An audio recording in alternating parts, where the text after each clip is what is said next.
If you want to support the Missing Witches project, join the coven. Find out how at missingwitches.com, or buy our books, New Moon Magic and Missing Witches. And check out our deck of oracles, the Missing Witches deck of oracles. You aren't being a proper woman, therefore you must be a witch. Be a witch. Be a witch. Be a witch. Be a witch. Be a witch. Be a witch. You must be a witch. Hello, Coven, and welcome to another episode of the Missing Witches podcast. I'm Amy, and I'm so excited to make some good trouble today with our esteemed guest, Briana Pegado, the author of Make Good Trouble, also contributed a chapter to the wonderful book, The Modern Craft, Powerful Voices on Witchcraft Ethics.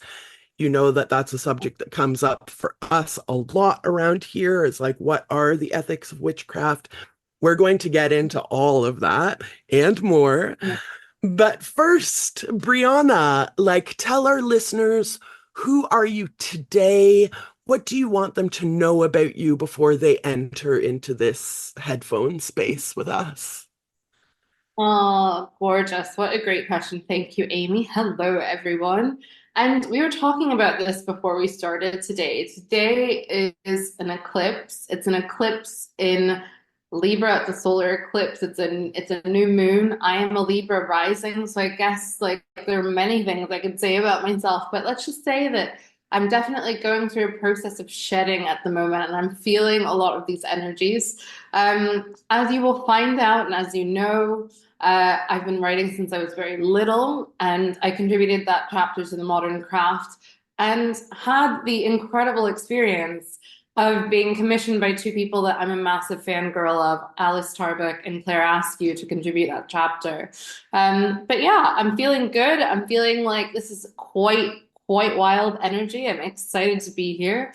And I think what's going to come into this conversation today as well is my kind of work and my practice working with artists, kind of my practice around activism and anti-racism and justice work, and then also just all of the fun work around energy healing, astrology. So yeah, I think that's plenty. I want to start with your introduction because an introduction feels like a good place to start. But the introduction to Make Good Trouble, it opens on Samhain. And since Samhain is nigh and all of us are getting ready or are deeply ingrained in our witchy season, I want to know how you celebrate, what rituals you do at this time of year. What does this time of year mean to you? And why was it so important for you to open your book at this time of year? Gorgeous question. I think ever since I was little and I was exploring my psychic senses, I was kind of exploring my connection to my ancestors. Samhain, kind of the witch's new year, was always that time of year where I felt the thinning of the veil. I felt fully in my power. I felt spooky. I felt excited. I felt energized.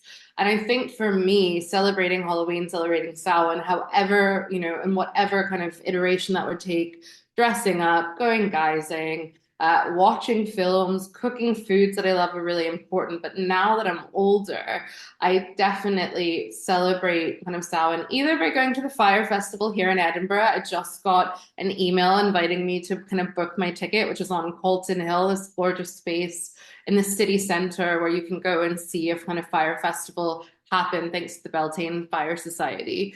But what I do if I'm feeling like it's time to be cozy and alone in my own space, I put out pictures and images of my great-grandmother who was alive until I was 16, my grandmother. I set out their favorite food. I burn some candles and I do a little kind of ceremony and ritual around them kind of to honor them.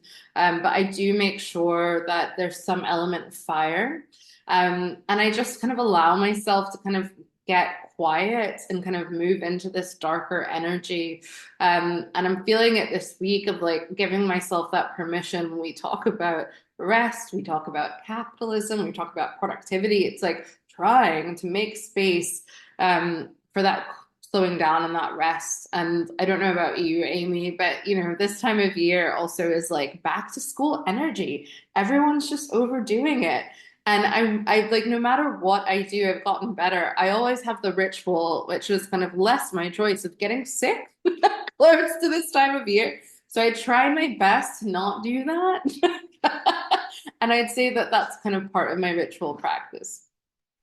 I was going to save this question for later, but since you bring it up, your chapter in the Modern Craft, again, that's Powerful Voices on Witchcraft Ethics. Listeners, just go ahead and pick it up. You talk about burnout, and you kind of touched on that just now. So I want to know, like, I think most people that I know, if not all, like, who are the lucky ones who aren't, are experiencing like a very powerful burnout personally, politically, globally, environmentally. It's all just feels like so I want to know about like your story of burnout, like how you got there and how you came back from that to like keep going. Of course. I mean, it's funny because, we talk about these dark nights of the soul or these initiation periods. And I wouldn't say I had a single initiation period, but I had a really massive moment in 2017, which I touch on in that chapter in the Modern Craft. Lucky chapter 13, best number, about this experience of burnout. And essentially what was happening is, like many of us, and I'm not saying we're all millennials listening to this, we're all of different ages and stages and generations. At the time in 2017, I was running an arts festival that I'd set up and founded as a social enterprise. So the intention was to give people this space to kind of get work experience, develop their skills, and showcase their work as artists from different disciplines and backgrounds. It took place in February, and the time of year was quite significant. All over the city of Edinburgh. And you might be able to hear from my accent. I grew up in Washington, D.C., but I live in Scotland. I've been here my entire adult life. And this was kind of earlier on in my career, showing my age. But essentially what happened is, as a freelancer, as a self-employed person, as someone running a small business or organization, I was constantly hustling. That festival wasn't kind of allowing me to pay myself.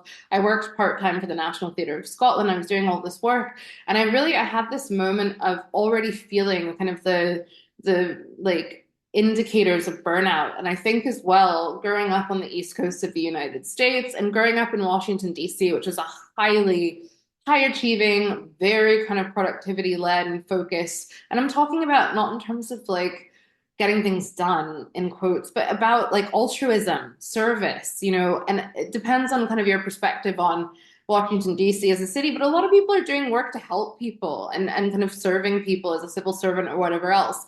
So there's this kind of weird development of this guilt or this shame or this kind of feeling around my worth being tied to what I put out in the world. And we know a lot of that's tied up in capitalism.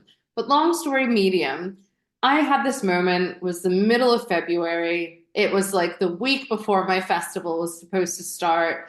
And I was reading this story. It was a blog about invoking the goddess Kali. And I grew up with a best friend who's Hare Krishna, who's Indian. I used to go to temple with her on Saturday mornings. I was really familiar with kind of Hindu gods and goddesses and kind of the pantheon. And Kali's a goddess that's always spoken to me. But basically, the whole thing was we, could invoke this goddess, and Kali, or Durga, her other side, is this fierce mother, feminine energy, goddess, warrior kind of figure energy that is supposed to cut the ties of all the things that not serving you in your life. And basically what happened is I said this invocation. I spoke to a Guruji later who was like, never read an invocation off the internet. Like, what are you doing? Don't ever do that.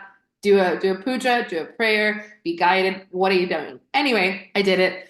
And within a week, my relationship was over. I was not living in my flat with my partner anymore. The festival had lost its funding. My health was on the floor. And it was deep medical burnout, exhaustion, feeling deflated, feeling demotivated, really feeling like what is there left? And around that time, and the last thing I'll say about it just now is like around that time, a good friend of mine who's an artist who's really struggling with her fertility said, "Hey, I've been working with this artist and theta energy healer and shaman. Why don't you speak to her?"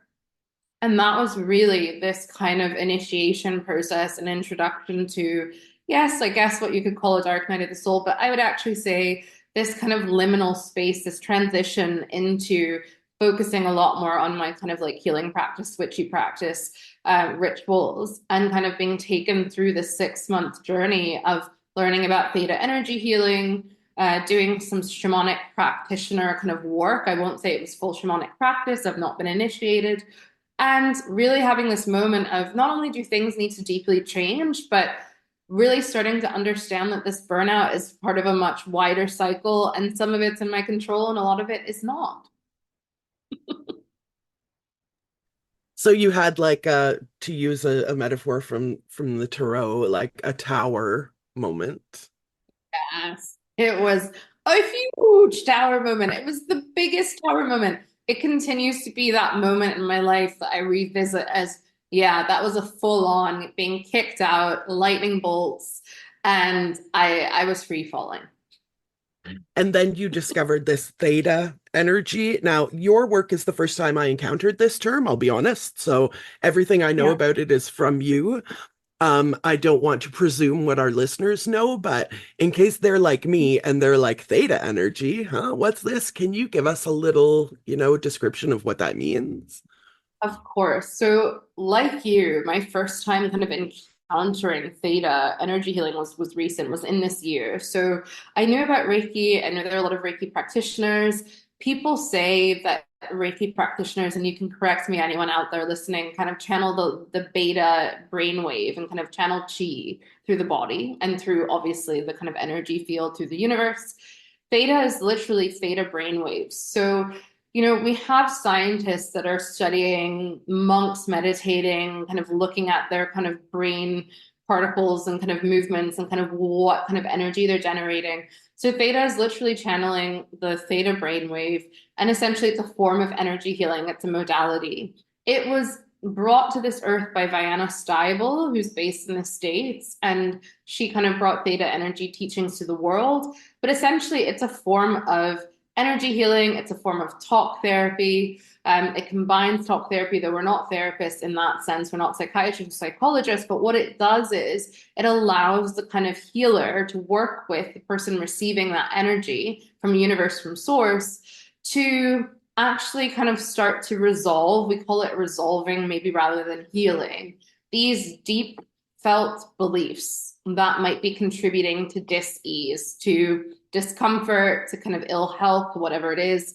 And the essential notion behind this is that energy is healing that kind of belief system, that kind of illness, that ailment on 3 levels: on your kind of soul level, on your kind of like, your human level, that body level, and then kind of ancestral. And those 3 tiers kind of have different names, but we're going to go with it. So that is what theta energy healing is. It's another energy healing modality. You can do it from a distance.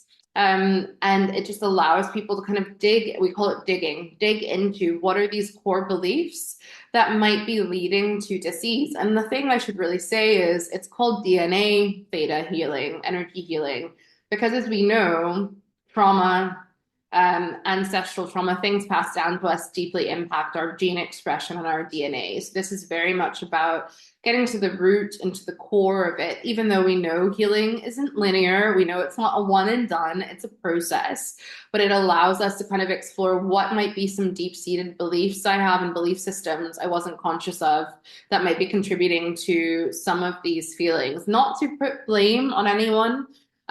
It's not about that. It's about what might be contributing to what you're experiencing in this life, and how might you heal it for all past generations and all future generations. So for you personally and specifically, how did theta energy practice or healing help you get through your tower moment?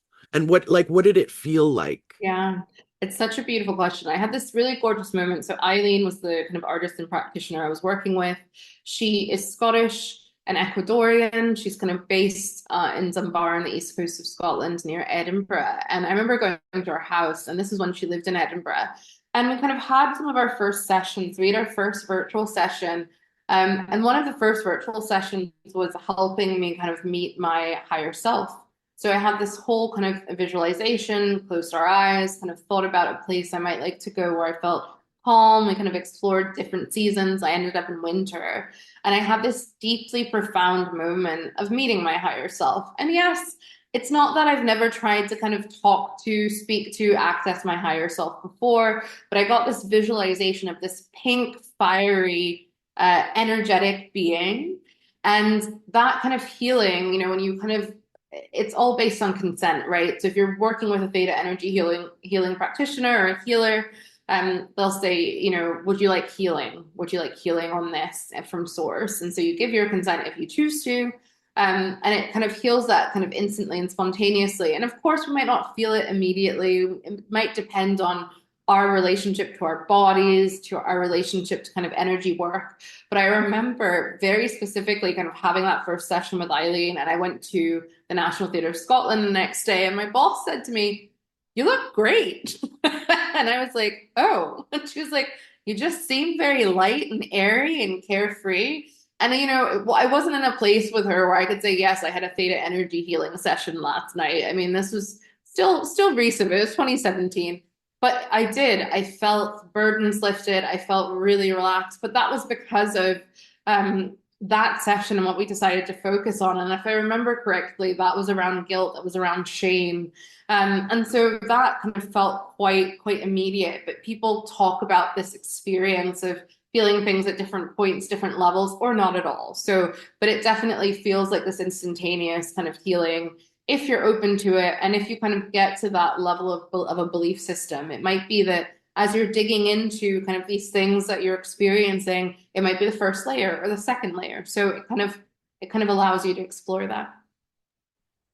So many people, I think, feel this like guilt and shame that they can't save the world, or they're not doing enough to save the world, save the people in their lives. One of your core messages in your writing is you have to heal your own stuff before attempting to heal others. And I think that's so important and something that gets bypassed a lot. I know for me, like one of my major struggles is anxiety, and I always felt like, well, if I can just fix everything that's making me scared, then I won't have this anxiety anymore. And of course, it doesn't work. You can't, you know, snap your fingers and have violence and greed like cease to exist. So, why was it so important to you to sort of repeat that message of healing our own stuff before we attempt to heal the world or heal the people we know? Yeah, so a big part of why that message was so core to the book and to the chapter in the Modern Craft is something my theta healing teacher taught me, Jennifer Main, another American. And I can't take credit for that phrase, so that was totally her phrase, heal your own stuff. But it is this whole thing of, you know, we're in this kind of health and wellness space, we're in this energetic space, we're in this witchy space. We're seeing this kind of, it's not even a renaissance, but obviously kind of reclaiming our power around all of these things. Or we might be part of traditions, indigenous traditions, and kind of geographic traditions where it's always been present. But all over the world, we're kind of seeing this real need for a return to, revisiting of, or kind of bringing into focus all of this kind of healing work and healing energy. And I think that quite easily, just like anything else, we're in the wild, wild west. You know, we're cute, silly little humans. We make mistakes, and we're in this place where I think hopefully we're moving away from guru obsession and kind of guru syndrome of kind of looking out externally, looking to others to be our teachers. Of course, there's value in having a guide and having a teacher and having a coven and having many people around us. But that self-knowledge is so important. And I can't sit here and say I'm perfect at it. I'm a recovering perfectionist. I'm a recovering overachiever, all of that guilt and shame, constantly processing and working through. But I think as well, it's kind of like, where might we be stepping out of ourselves to not even give advice, but to heal others, to offer support, to offer guidance? And often we can be in a space, I'm not saying always, but often we can be in a space of projection. We are projecting so much onto other people. And when I say projection, I know that we know what this means, but yes, like we are seeing our problems externalized. We are kind of interpreting things that other people are experiencing as things that are actually our own stuff. This comes back to this whole notion of stuff. where if we spend some time processing it, sitting with it, healing it, being aware of it, working through it, knowing that contrary to what I said about theta energy healing, knowing that it's not an instantaneous fix, knowing that it's not like an overnight thing, knowing that this is a kind of lifelong process, but allowing ourselves to kind of go, okay, like I need to take responsibility. This is about responsibility. This is about accountability. This is about how do I take responsibility for my own stuff, my own traumas, my own lived experiences. It can be beautiful stuff too. It's not all about negativity, but how do I take responsibility for this, be aware of it, and make sure that when I'm healing, supporting, guiding others, giving advice, of course, with consent and permission, that I'm not projecting my own experiences onto other people. That said, and it comes back to this astrological kind of concept of Chiron, this kind of asteroid, the wounded healer, this kind of myth and this story of this healer that can heal others and can never heal themselves. They have this wound that is unhealable. It's a bit like their Achilles heel. It's constantly kind of open. And I think something that's really important to say and distinguish is that actually having lived experience of certain things, going through our own experiences of ill health or mental ill health or whatever else, also enables us obviously to have empathy and insight to heal and support others. So I'm not saying don't do any healing work. It's just that, have that self-awareness, have that practice, have those tools to process alongside. And again, not saying you need to be perfect, you need to be this guru, you need to know all, but how do we do this in a more kind of ethical, consensual, responsible, and also accountable way? You mentioned Tony Fry. We are moving into an age of sustainment, and just reading those words felt like a healing energy for me. I want to know, like, what in your mind, what would an age of sustainment look like, and how do we get there? Great question. If only I knew the answer, but I'll definitely reflect on that. I think that we talk about this a lot in activist spaces. Anyone that does work with, children and young people, anyone that does work with change, we look at throughout history these social movements, these activist movements, these political movements, and like now, things can feel really out of balance. Like the pendulum swinging in all sorts of wide directions. And I think that with over time and with kind of grace and with patience and action, we see that this pendulum like starts to not swing so wildly. It comes back to balance. It comes back to center. I'm not saying without action and without activity. Like it requires us to do something to make that pendulum kind of come back to center. But I do think this age of sustainment is this place that we're kind of free, we're liberated from constraints that are oppressive. I mean, I know that's like quite a like textbook thing for me to go to talking about social movements and social change, but also it's this place that where we give ourselves permission to be. And I know that sometimes when we think about energy, we think about taking action, we think about change, it's these really kind of masculine energies at times of like activation and movement. And when I'm saying masculine and feminine energies, I'm obviously not talking about gender. I'm talking about these kind of different kind of energetic principles that we can play with. But yeah, it's this whole thing of how can we not be binary? How can we not be linear? How can we be more expansive and think about the gray, the in between, the transitional? And also the age of sustainment, I think, is this age where we allow all aspects of the human experience to be and exist. In my book, I talk about, emotions that we might consider negative emotions, anger, hatred, guilt, shame. All of those things are so important, but how do we kind of live in a way that we don't constrain ourselves? We live with joy, with respect, with love, with care, with beauty at the center of things and happiness. Well, happiness, this sounds really like, okay, we're just going to live in this perfect world. But no, with joy, with empathy, but also how do we live in a way where we're not abusing our power, exploiting others, the planet, resources, each other? How are we not overdoing? And again, this can be quite hard for people who think, well, I should have the freedom to choose to do whatever I like. Sure. But also, like, how do we do that in a way that isn't taking too much, that isn't about control, that isn't about subjugation. And I think this age of sustainment is really living in this kind of symbiotic relationship to each other, to the earth, to the planet. And how do we get there? Well, I think the short answer is we have to dismantle systems of power that are abusive, that are oppressive, that are exploitative. When we look at the history of our world, human history, I can't say the whole planet, obviously, I'm not speaking about the dinosaurs, but if we look at the history of human history, and we look at all of these different moments and points in history where there's been greed, there's been control, there's been exploitation, it's like, could we chill a little bit? Like, why do we need this? We have, and I don't think it's a human instinct, actually. I don't think that we're predisposed to behave this way. But this whole idea of scarcity, and this need to kind of control resources and not having enough, the age of sustainment would be the opposite of that, you know, thinking about abundance, thinking about the fact that things are infinite, energy is infinite, it's not finite. And I know that if you're, you know, an engineer or a psychologist potentially, or a scientist, you might be thinking, no, some things are finite, sure. But I think actually we put value on things being finite and scarce that in reality aren't really. We've just created rules to make them that way. And actually a kind of age of sustainment would allow us to move away from that.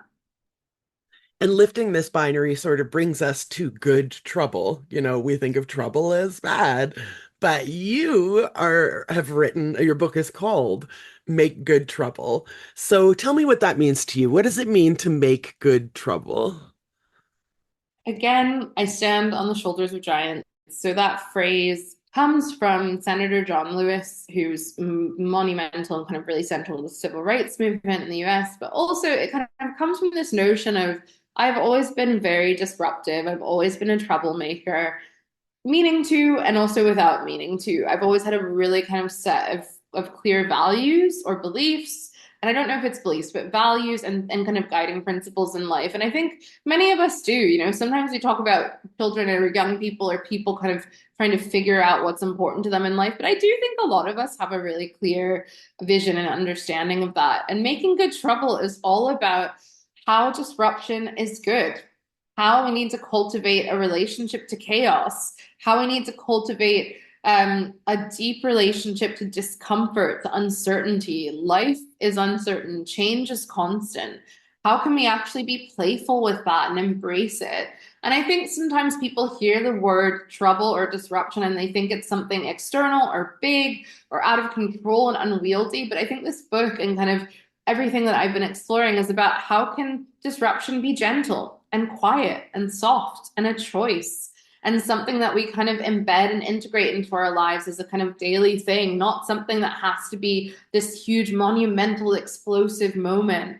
And also, if we're making good trouble, hopefully we don't have to build up to these big explosive moments, but actually we can kind of course correct and kind of shift away from things and kind of sit in our intuition, know ourselves a bit better, and where we can make choices that we can live in more alignment with our values, with the things that are important to us, in order actually to experience more ease, less resistance, more alignment with the life that we want to live and lead. And obviously, there are things that are going to be impacting this, you know, our background, kind of our lived experiences, the family we were born into, the place we were born to. There's so many things that impact this. But actually, where can we build a more sustainable space for ourselves?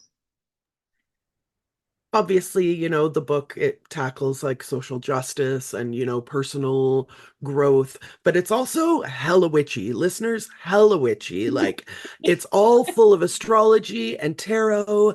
I want to know, like, what drew you to, for lack of a better term, the witchy arts? It's a great question. And I think that the witchy arts chose me. It's always been kind of a deep part of my life. And I remember, and I kind of mentioned this in the modern craft, I remember getting my first tarot deck. I went with my friend Leslie when I was, I think, 11 or 12. We went to Barnes and Noble and I got myself my first fall tarot deck. And up until that point, you know, it had so many moments of psychic and intuitive hits. My grandmother was incredibly psychic. But the thing is, in my family, it wasn't something that was necessarily discussed. So, like, if you wanted to, if I give you an example, my great grandmother, who was alive until I was 16, was definitely a kitchen witch. Like, she had a farm, she grew things, she made potions and poultices. It was just kind of her way. And it wasn't something that was kind of ever explicitly discussed. It was just sort of done. If you had an ailment, my grandmother too, like, have you tried eating peppermint? Have you tried putting this on it? Have you had some lemon tea, lemon balm tea? And, I would kind of pick up on these things and sort of ask questions like, how did you know that? My grandma, she'd think of someone they would call, like that would happen constantly. And it's funny because I think my family, and religion's a big point of tension, or can be sometimes, and it can be really symbiotic. But I think, my family was quite Christian on that side. And it wasn't anything around, oh, this stuff is not good or of the devil. No, never. But I think because they were Christian at times, maybe the kind of witchy side of things just were. They just existed. They didn't think about it too much. But I did. I was obsessed. I was always kind of reading, horoscopes. I was always thinking about the tarot. And it was always a big part of my life. But this moment in 2017 with Kali and this invocation was a real initiation point where I was like, well, yeah, like this, I'm going to bring my crystals to work. I'm going to do a reading in the middle of a meeting. I'm going to tell my friend if they're having a bad day what's happening astrologically. Like this, it wasn't fully conscious. It was just kind of like a perspective shift where it was like, you know what? This is a core part of my life. And something I should say as well is after that whole moment in that February of 2017, I went to Bali for a month, which just sounds so corny. And so corny and Bougie, potentially problematic and bougie. Kardashian. Yeah, but let me explain what happened because I had this really serendipitous moment. At the time, I was kind of between Edinburgh and the US as I would go home at Christmas. And I was flying back to Edinburgh. It must have been Christmas 2016 or winter break 2016, that period. And my flight was delayed. And Virgin Atlantic was sort of like, don't worry, for all of you that have been kind and gentle and polite, you'll get a refund. And I was like, never going to happen. And they granted us a couple months later a full round trip ticket to anywhere we wanted to fly in the world from London that Virgin Atlantic flew. So I had my full trip all the way there paid for. And that's why this kind of ridiculous situation, well, not ridiculous, very serendipitous, very aligned kind of situation happened because I didn't have to pay for my flight. And I kind of went for the month. But I think as well, that was really a kind of journey of trying to get some answers or trying to kind of find some kind of like healing modalities or approaches and to kind of respect and learn and kind of be in a culture that is very hard to do for a month. But what I'm getting at is I've had these kind of key moments in my life where kind of the kind of witchy arts and kind of healing arts and kind of psychic intuitiveness, mediumship, that's always been there. I've always kind of been able to feel things, smell things, hear things, and I've just thankfully leaned into it. I never had anyone say, "What are you doing?" But I did keep it to myself and to the people around me until kind of more recently, until the last kind of 5 to 10 years, where it just seems like it's more out in the world and in the ether in a way that it maybe wasn't before.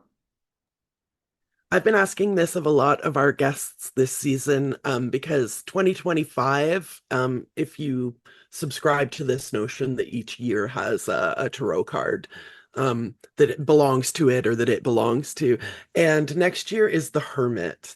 And I was reading your assessment of the Hermit. I'm going to read it right now. The hermit is a symbol of a seeker or journeyer who has earned the secrets of truth-telling by protecting the truth itself, much like a disruptor who chooses to interpret the status quo in favor of justice, thereby disrupting abuses of power, toxic cycles, belief systems, and harmful ways of being. And there's something in another section that you wrote that I feel is really tied to this. You wrote about your willingness or inability to ignore wrongdoing, harm, or injustice became a beacon for other people. And as I read that, I was imagining this, the lantern of the hermit, and that sort of your inability to ignore wrongdoing becoming a beacon for other people. Is that how you possibly maybe can see 2025 belonging to the hermit? I think that's so beautifully said, and I hope so. And I think there's something really beautiful about the Hermit. And you were saying this earlier, Amy. I should mention the whole book has the tarot deeply embedded in it because each chapter, as you've kind of just read out on the Hermit, has a tarot card associated with it. And at the very start of the book, I asked the reader to be open to the energy of the Fool, this character that, in the major arcana, it's kind of the first card if you read the tarot like that. And it's this character that is kind of stepping off this cliff with one foot in the air into the unknown. You don't know if they're going to fall off the cliff or if a magical staircase is going to emerge. But it's kind of this kind of invitation to be a fool to life. And then the kind of tarot takes you through these different kind of stages and characters, and the Hermit is one of them. So yes, thinking about 2025, I'm really hoping, because this whole journey is not easy. Being a truth teller, being a disruptor is not easy. It's not always a choice. It's just the way you are. It's just the way you see the world and you engage with it.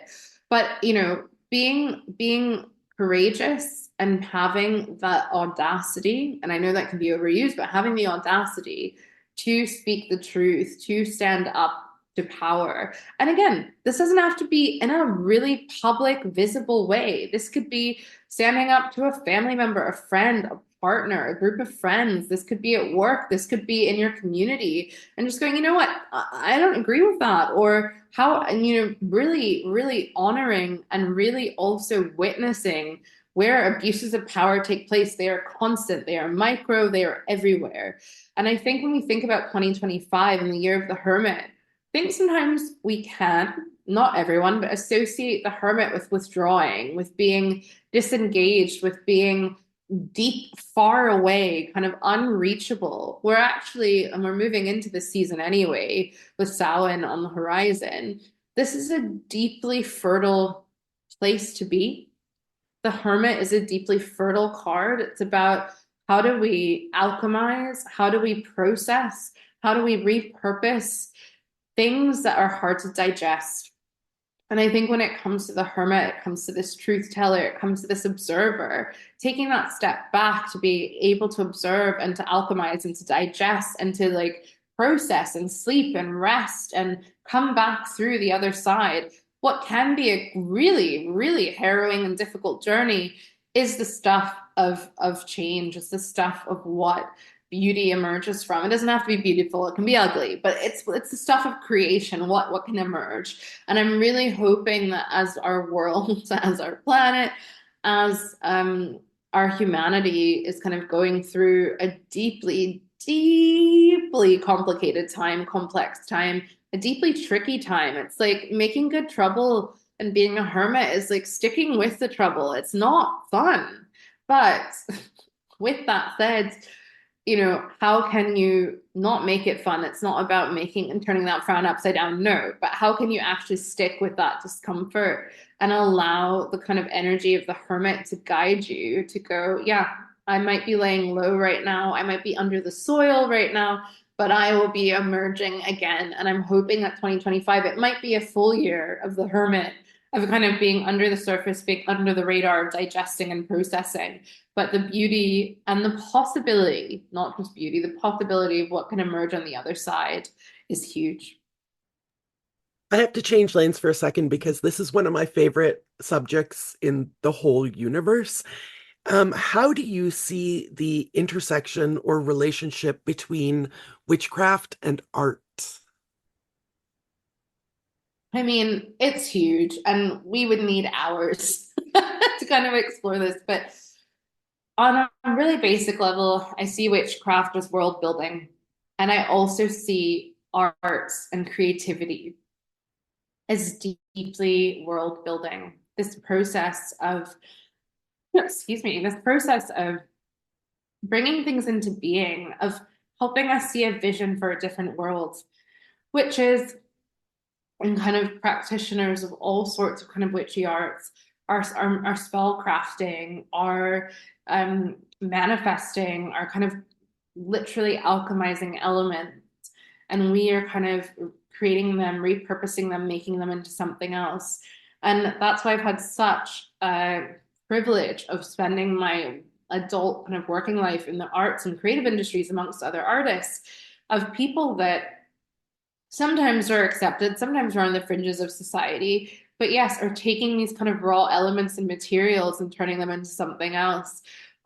People that are really comfortable to like not follow rules and to sit with discomfort and to be on the edges of things and allow things to emerge, allow that process to kind of bring something into being. And I think that they are one and the same. Maybe not everyone considers their kind of practice as an artistic thing, but I think that kind of process, it's not, I don't want to overemphasize creation, but this process of bringing something into being, of making something, of repurposing something is deeply creative. It's deeply artistic, literally creative energy. So they are one and the same. They have their own distinct expressions, their differences, but those kind of processes are kind of tied to one another in a lot of ways. Um, my spouse is Scottish. He was born in Glasgow. And last year I had the opportunity to go for the first time.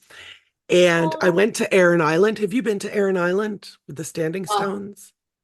gorgeous. And yes, Oh, I've been to the yes. same. and for me, um, I chose a stone circle. I sat, I meditated, I asked my ancestors. Scotland is like an ancestral land for me too.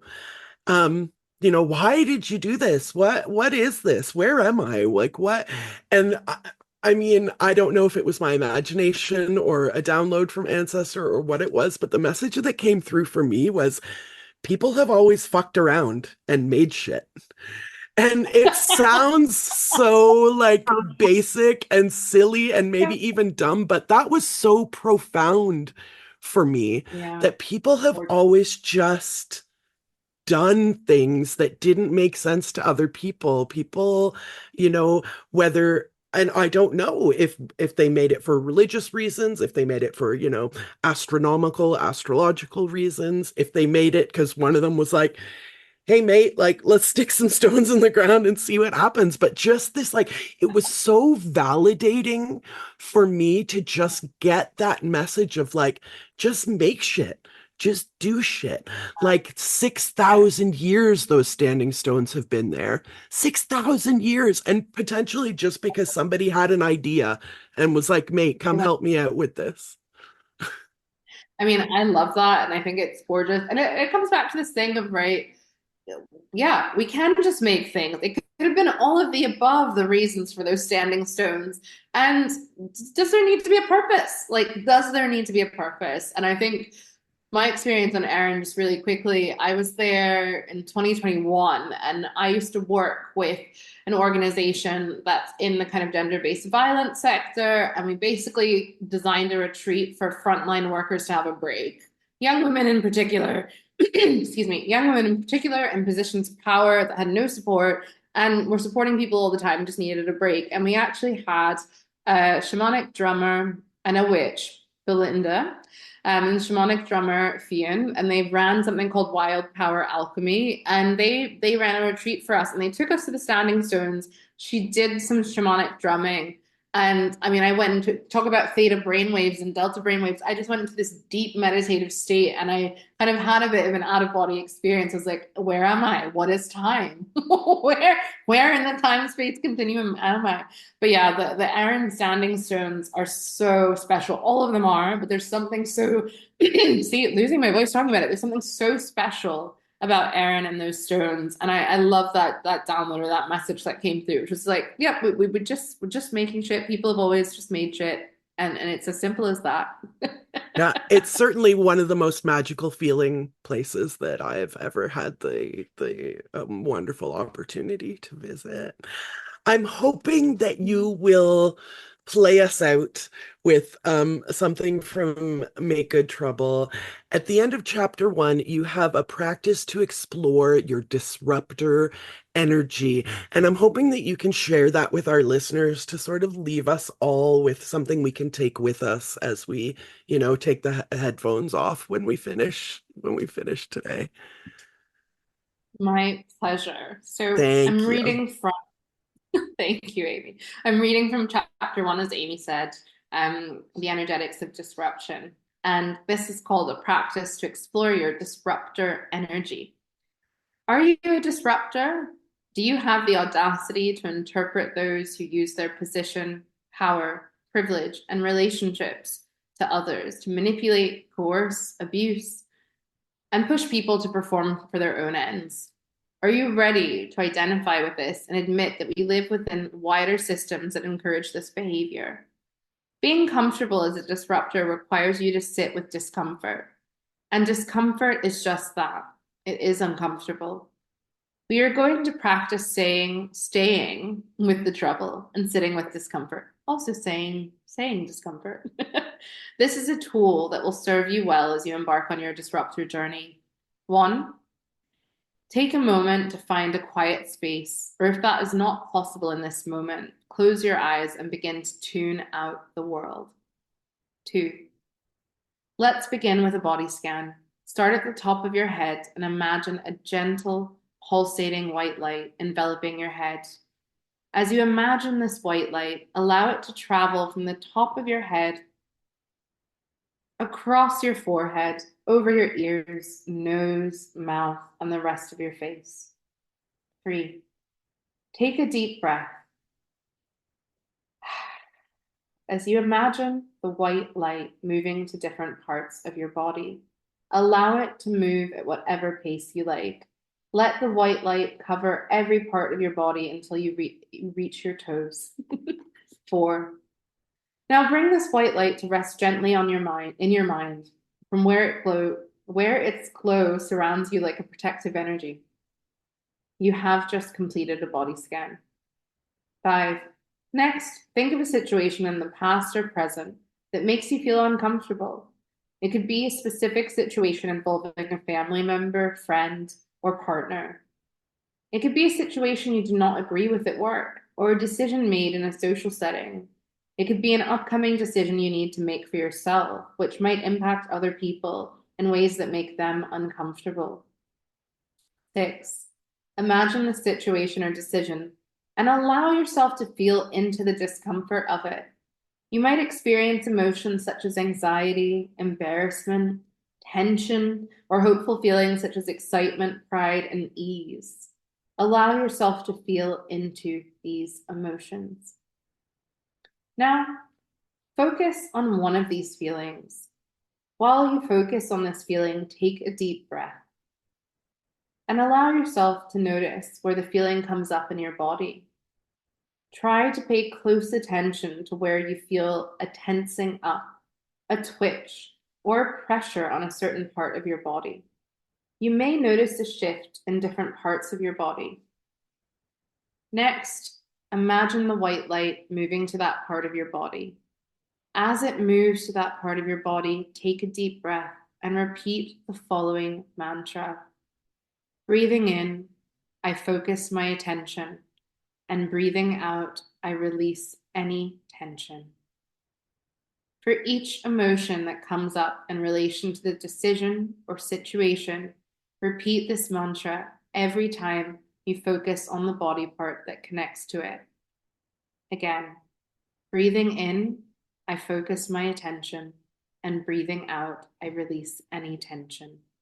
When you feel ready to finish, allow yourself to take one last deep breath and scan your body gently again with the white light.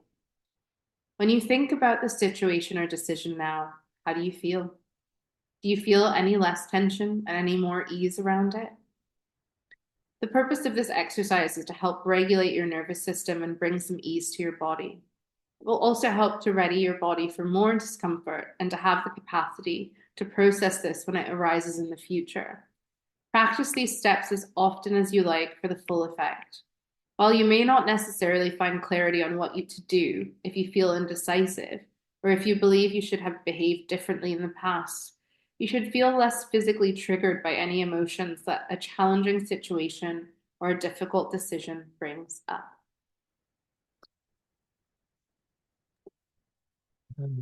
Thank you so much, listeners. The book is Make Good Trouble by Briana Pegado. Also, check out The Modern Craft, Powerful Voices on Witchcraft Ethics. Um, a great way to support Briana is obviously to buy those books, specifically Make Good Trouble, because, as the only author, you're the one getting the royalties. But how else can our listeners support you? Where can they find you? All that. So I've got a newsletter that you can subscribe to on Substack. It's called If You're Looking for Trouble. You can also find me at brianapegado.com.